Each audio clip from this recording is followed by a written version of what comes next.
بسم اللہ الرحمن الرحیم۔ السلام علیکم۔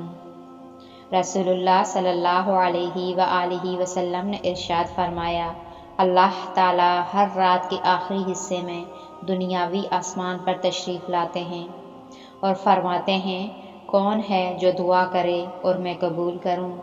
کون ہے جو مجھ سے مانگے اور میں اسے عطا کروں؟ کون ہے جو مجھ سے معافی چاہے اور میں اسے بخش دوں؟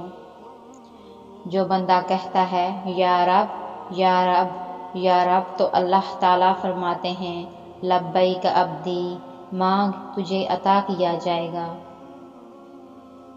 بے شک تمہارا رب شرم و حیا کرنے والا بڑا سخی ہے۔ وہ اپنے بندے سے اس بات پر شرماتا ہے کہ بندہ اس کی طرف ہاتھ اٹھائے اور وہ اس کو خالی لوٹائے۔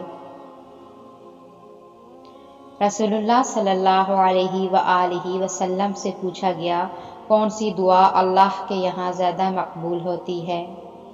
فرمایا، رات کے آخری حصے میں اور فرض نمازوں کے بعد۔ اذان اور اقامت کے درمیان دعا رد نہیں ہوتی۔ اگر جوتے کا تسمہ بھی ٹوٹ جائے تو اللہ سے مانگو۔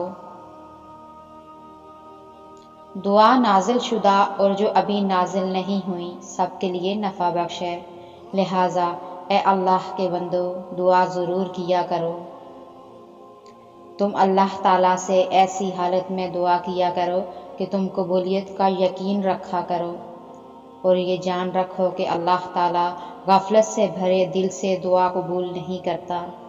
اے اللہ، میں بخل، سستی اور دھیڑ عمری اور قبر کے عذاب اور زندگی اور موت کے فتنوں سے تیری پناہ مانگتی ہوں۔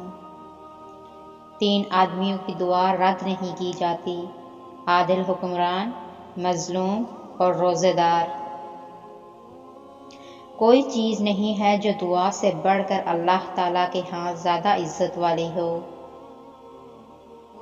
جب 3 کیفیات ہوں تو فوراً دعا مانگو، اس وقت دعا رد نہیں ہوتی۔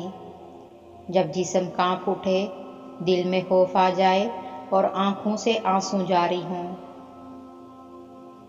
بے شک ایمان تمہارے سینے میں ایسے ہی بوسیدہ ہو جاتا ہے جیسے کہ پرانا کپڑا بوسیدہ ہو جاتا ہے، لہٰذا تم اللہ سے دعا کرتے رہا کرو کہ وہ تمہارے دلوں میں ایمان کو ازسر نو تازہ کر دے۔